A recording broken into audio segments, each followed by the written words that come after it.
Hello friends, जय माता दी। जैसा कि आप सभी को पता ही है कि चैत्र नवरात्रि चल रही है। चैत्र नवरात्रि आज मैं आप सभी को बताने वाली हूँ। चैत्र नवरात्रि का तीसरा दिन माँ चंद्रघंटा का होता है। देवी भागवत पुराण के अनुसार माँ देवी का तीसरा स्वरूप चंद्रघंटा है। ये तीसरा दिन बहुत ही शुभ कारक है। चैत्र नवरात्रि के 2025 के तीसरे दिन माँ चंद्रघंटा की कथा और माँ चंद्रघंटा के प्रिय भोग नवरात्रि के तीसरे दिन की पूजा की विधि और पूरी कथा मैं आप सभी के सम्मुख प्रस्तुत करूंगी और आपसे अनुरोध है कि पूरी कथा सुने क्योंकि आधी कथा सुनने से पाप लगता है। और साथ ही साथ आप मेरे चैनल पर नए हो तो प्लीज़ चैनल को सब्सक्राइब और लाइक करें और कमेंट में दिल से जय माता दी अवश्य लिखें। माता चंद्रघंटा की कथा जो भी भक्त सुन रहे हैं उन पर माँ अपनी कृपा दृष्टि बनाए रखे। तो चलिए प्रारंभ करते हैं माँ चंद्रघंटा की कथा। तो प्रेम से बोलिए माँ चंद्रघंटा की जय।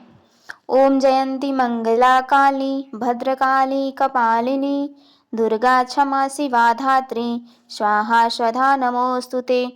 चंद्रघंटा ये माँ दुर्गा की तीसरी शक्ति है। देवी का यह स्वरूप परम शांतिदायक और कल्याणकारी है। इसलिए कहा जाता है कि हमें माँ चंद्रघंटा के परम विग्रह को ध्यान में रखकर साधना करनी चाहिए। माँ चंद्रघंटा की पूजा और अर्चना हमारे लिए इस लोक और परलोक दोनों के लिए कल्याणकारी और परम गति देने वाला है। माँ चंद्रघंटा के मस्तक पर घंटे की आकार का आधा चंद्र है, इसलिए इन्हें चंद्रघंटा कहा गया है। इनका शरीर सोने के समान तेजमयी और चमकीला है। इन देवी के 10 हाथ हैं। माँ चंद्रघंटा खड़ग और अन्य अस्त्र शस्त्र से विभूषित है। सिंह पर सवार माँ चंद्रघंटा की मुद्रा संग्राम के लिए सदैव तैयार रहते हैं।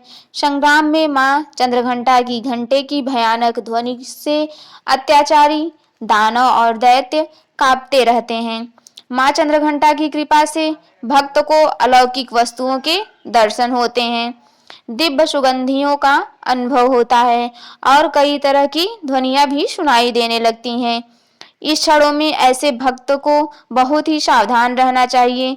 माँ चंद्रघंटा की आराधना से भक्तों में निर्भयता, सौम्यता और विनम्रता का विकास होता है। इसलिए हमें चाहिए कि मन वचन कर्म के साथ विधि विधान के अनुसार शुद्ध मन से नवरात्रि के तीसरे दिन माँ चंद्रघंटा के शरणागत होकर उनकी उपासना आराधना करें। इससे सारे कष्टों से मुक्त होकर सहज ही परम पद के अधिकारी बन जाते हैं। इतनी कल्याणकारी हैं देवी चंद्रघंटा। माँ चंद्रघंटा कथा के अनुसार एक बार स्वर्ग पर राक्षस का उपद्रव बढ़ने लगा। दुर्गा मैया ने चंद्रघंटा का रूप धारण किया था। महिषासुर नामक दैत्य ने सभी को परेशान कर रखा था। महिषासुर इंद्र का सिंहासन प्राप्त करना चाहता था। वह स्वर्गलोक पर राज्य करने की इच्छा पूरी करने के लिए देवताओं से लगातार संग्राम करता रहा। जब देवताओं को महिषासुर की भयंकर इच्छा के बारे में पता चला तो वो सब परेशान हो गए। जब महिषासुर का कहर क्षमता से बाहर हो गया तब सारे देवताओं ने महिषासुर के शक्ति के आगे घुटने टेक दिए। तब सभी देवता ब्रह्मा विष्णु महेश के पास जा पहुंचे। सभी देवता ने खुद पर आए विपदा का वर्णन त्रिदेवों से कह दिया और उनसे रक्षा की मदद मांगी। इसको सुनकर त्रिदेवों को बहुत क्रोध आया और शिव जी की ऊर्जा के तेज से माँ चंद्रघंटा देवी का अवतरित हुई। तो सभी देवता ने माँ चंद्रघंटा को उपहार दिया। भगवान शिव ने अपना त्रिशूल दिया, विष्णु जी ने सुदर्शन चक्र दिया, सूर्यदेव ने चंद्रघंटा को अपना तेज तलवार सिंह प्रदान किया। इसके बाद स्वर्गलोक के देवता इंद्र ने माता चंद्रघंटा को अपना घंटा प्रदान किया। इस सभी अस्त्रों और दिव्यास्त्रों से सुशोभित माँ चंद्रघंटा ने महिषासुर को संग्राम के लिए ललकारा। अपने सामने माँ चंद्रघंटा का ऐसा विशाल रूप देखकर महिषासुर भय से कांप उठा। तब महिषासुर ने अपनी सेना को माँ चंद्रघंटा पर आक्रमण करने को कहा। तब देवी ने असुरी के समूह को क्षण भर में नष्ट कर दिया और अंत में महिषासुर का मर्दन करके देवी चंद्रघंटा ने स्वर्गलोक के सभी देवता को रक्षा प्रदान की।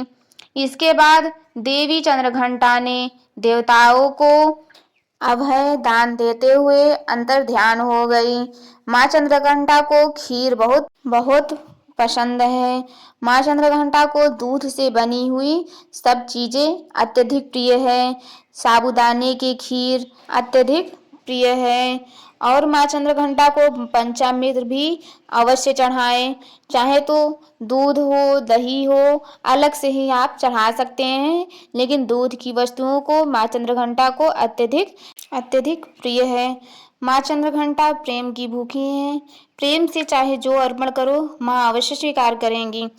चंदन अक्षत पुष्प धूप दीप नैवेद्य से माँ चंद्रघंटा का पूजन करें और श्रद्धा पूर्वक नमन करें। आज की वीडियो में बस इतना ही। मिलते हैं अगले वीडियो में। तब तक के लिए आप हमारे चैनल को सब्सक्राइब कर दें और कमेंट में जय माता दी जरूर लिखें और मिलते हैं नेक्स्ट वीडियो में। तब तक के लिए जय माता दी।